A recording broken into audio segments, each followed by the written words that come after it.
Bismillahirrahmanirrahim. Assalamu alaikum, dear learners.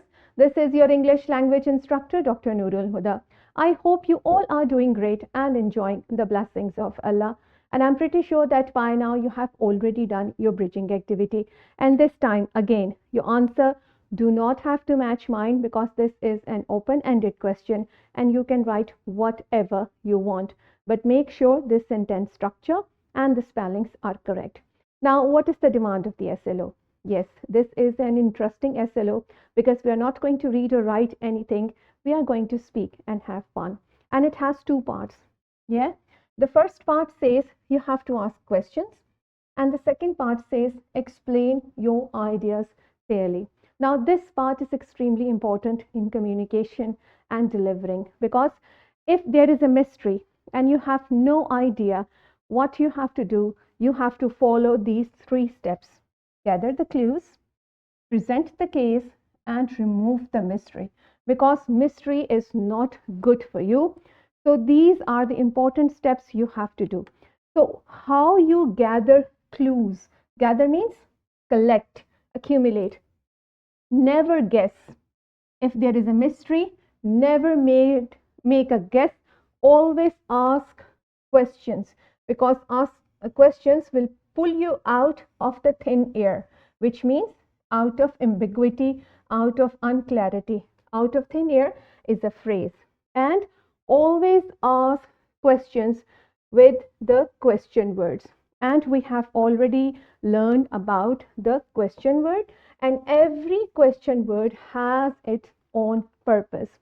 And always ask such questions which have deeper meanings to it. Don't ask those questions whose answer can be either yes or no. For example, do you like pizza? Of course, the answer would be yes or no. Instead of asking these simple questions, ask elaborated question, detailed question. For example, what is your favorite pizza topping and why?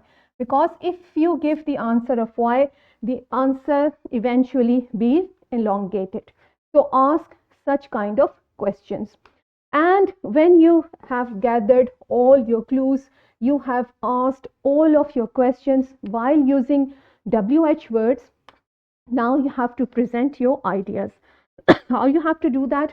Always make your base very strong, which has to be the main idea.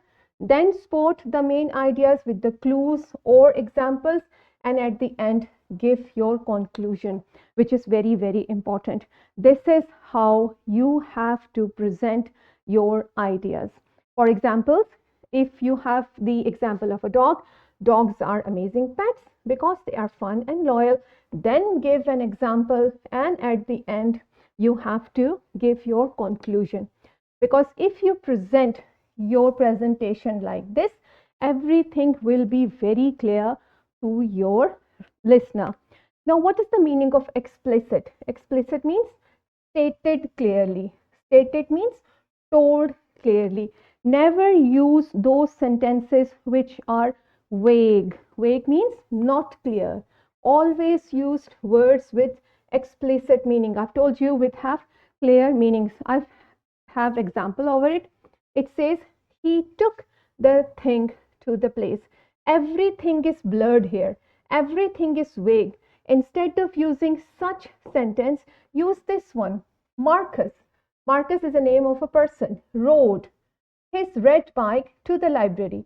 Everything is clear. The name, the object, the place where he arrived. So this is how you have to present your presentation.